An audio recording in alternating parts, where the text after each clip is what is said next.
Have you ever had to encourage someone to be better at something?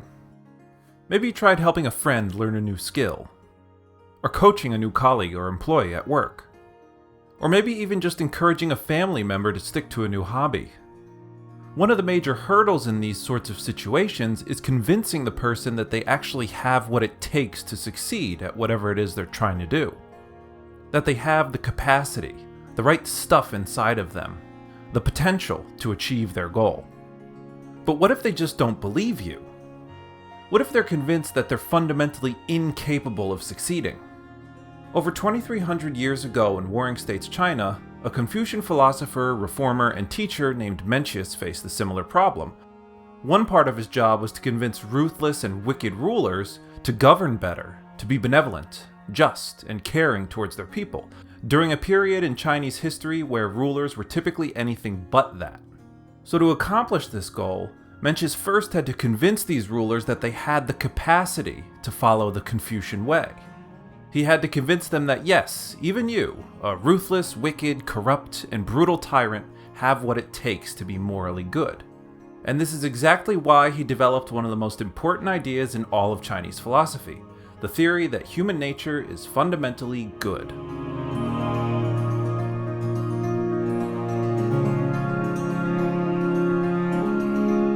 So let's rewind to about 350 BC, right in the middle of the Warring States period in China. By that time, the once powerful Zhou dynasty was in a state of perpetual decline for a ton of different reasons we won't get into. But there wasn't yet a clear successor to take its place. And so the various autonomous states that constituted the old Zhou Empire were constantly fighting with each other to expand their territory and eventually reunify China. Now, in spite of all that, this chaos did give rise to a new, highly educated class of scholars, teachers, and political advisors. Mencius was one such educator and reformer. He was a follower of Confucius, one of the progenitors of this new class of wandering teacher advisors, though he was separated by about 2 generations. Supposedly, he was tutored by Confucius's grandson, Zisi. And so, like Confucius himself, Mencius traveled from state to state with a group of students, advising various rulers, trying to convince them to adopt the Confucian way of government. But convincing these powerful men, who were often focused on military might and political maneuvering, to adopt a benevolent and people-first approach to government was no small task. These rulers needed a fundamental shift in their perspective. And it first of all required them to believe that governing benevolently was in the cards at all, and that it wasn't just the stuff of legendary quasi-superhuman sages. At some point, Mencius realized that he needed a way to convince his audience that not only was the Confucian way in their best interest to follow, but also it was easy to implement. In other words, he needed a theory of human nature. Now, prior to the time of Mencius, Confucianism didn't really focus on human nature. They mostly talked about cultivating virtue, the importance of benevolence, the importance of rituals, and other classic Confucian values. But they didn't focus very much on the inherent nature of human beings. But at one point, other schools of thought did start thinking about this. Some early evidence of this comes from the Tao Te Ching, associated with the Taoist school of thought. Certain parts of the Tao Te Ching claim that morality and righteousness and Confucian rituals seem to go against our natural inclinations. So this was the challenge for Mencius. He had to show that the Confucian way wasn't actually harmful and artificial and interfering with our nature, rather it was a fulfillment of our nature. So how exactly did Mencius make this case? Well, to understand it, we'll focus on 2 major themes that we find in the text bearing his name, the Mencius. So a central part of Mencius's theory of human nature is his theory of the Xin, or the heart, or heart-mind. The character Xin is literally a depiction of the heart, but it denotes the center of our psychological life. It's responsible for all of our cognitions, our emotions, as well as for our feelings, our intentions, and our will. So one way to support the idea that human nature is good is to argue that the Xin has certain features that make it naturally suited for the Confucian way of life. And the method that Mencius uses to make this case is often to observe people's natural, spontaneous reactions to situations. The most famous example of his is the thought experiment of the child by the well. You're supposed to imagine observing a child, well, really a toddler, about to fall into a well, which was basically just a hole in the ground. Mencius says that anyone, regardless of who they are, what they might know about the child, or what sort of day they're having, would feel a sense of alarm and compassion immediately. They wouldn't stop to calculate the rewards for saving the child, they wouldn't worry about their reputation or consider who or where the parents are. They would just naturally, spontaneously feel this alarm and compassion. It would be immediate and exceptionless. He doesn't say we would actually save the child, but the important thing is the reaction itself, because it shows that we have what it takes to act on compassion, even if we don't do it. And this demonstrates that we have what it takes to be moral. Now, the child by the well story focuses on how these are just the beginnings of the virtues within us, but other parts of the text are a bit more radical. These texts argue that we don't just have the beginnings of virtue in our heart minds, we actually have the full thing. We're born with the full-blown virtue inside of us already. We just sort of forget that we have it. A famous story to this effect comes in the form of a dialogue between Mencius and King Xuan of Qi, one of these awful, wicked tyrants. As Mencius is telling King Xuan about all the benefits of benevolent government, King Xuan complains that he just doesn't have what it takes. He's rotten to the core and obsessed with money, wine, and women, so there's just no chance that he can implement the Confucian Way. In response, Mencius reminds him of a situation where the king once spared an ox that was going to be slaughtered for a ritual sacrifice. King Xuan then remembers and recounts the story, focusing on how he was moved by how fearful the ox looked being led to slaughter, sensing its imminent doom, like an innocent man being led to his execution. And so King Xuan commanded the workers to change out the ox and replace it with a sheep, which he presumably didn't see. Now, Mencius seizes on this fact to prove that King Xuan actually does have what it takes to be moral. He says that the king's failure to enact benevolent government is not a matter of being unable, it's just a matter of not doing it.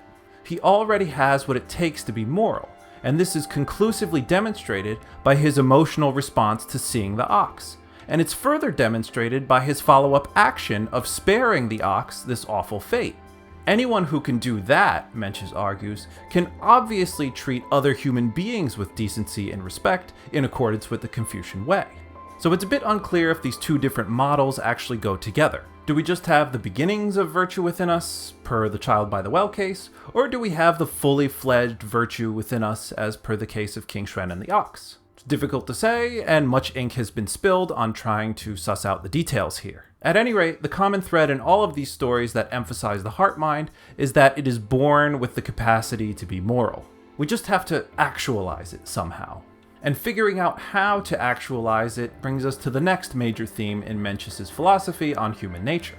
The question is, how does moral development happen?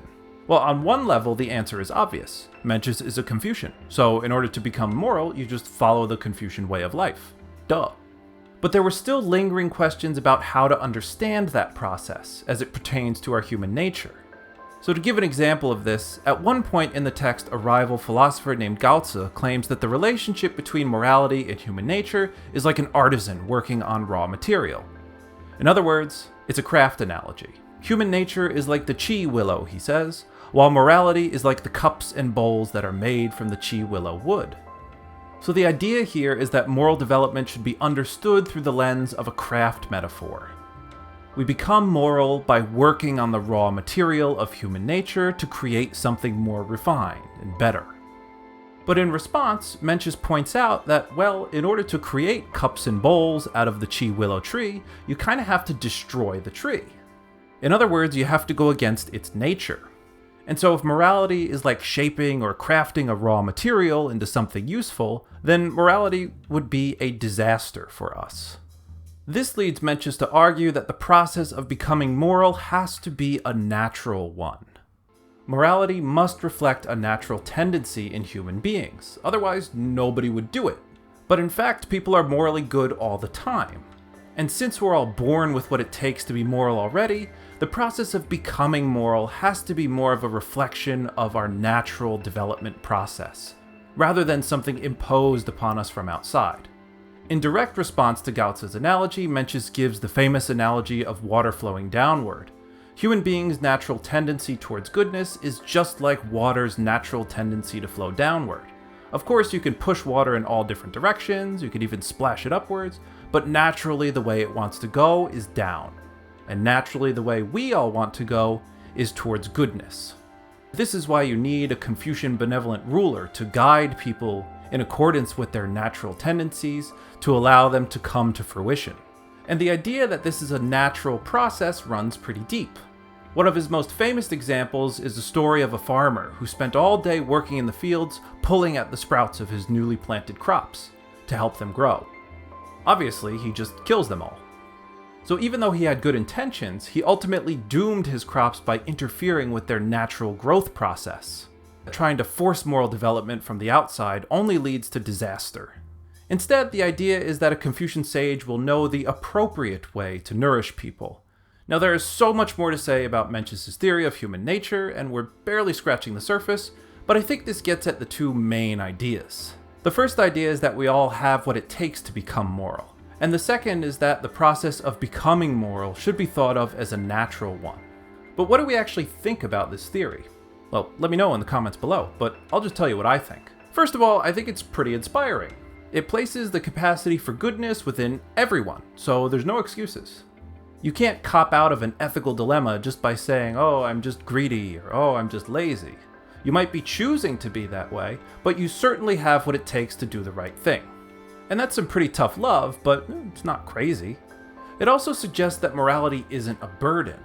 It's not some appeal to some superhuman ideal that's impossible to actually meet. Rather, it's just a natural development of what we already have within us. Becoming moral is really a project about becoming fully human. But at the same time, Mencius' theory might be a little too optimistic.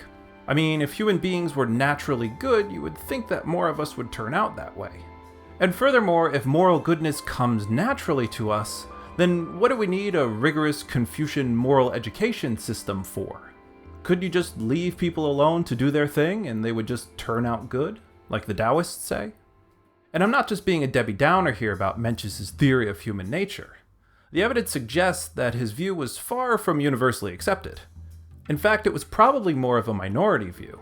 And the view put forward by Lao-tzu that thought of morality through the lens of a craft metaphor was probably more widely held by Confucians at the time. But Mencius' idea endured nevertheless, and eventually it became orthodoxy, thanks to later Confucians in the tradition like the Neo-Confucian Jushi. But that's a story for another day. But nevertheless, at the time, Mencius did offer a powerful vision and a powerful defense of the Confucian way. Human beings are all born with the capacity for goodness within them, if not goodness itself. So being good isn't about transforming our bad or flawed nature or imposing something from outside. Rather, it's about recognizing and nurturing something that exists within us all already. So what do you think? Is human nature good or bad or somewhere in between? Is Mencius right or wrong or neither? Let me know in the comments below. And if you found this video interesting, be sure to like and subscribe for more Frank Philosophy.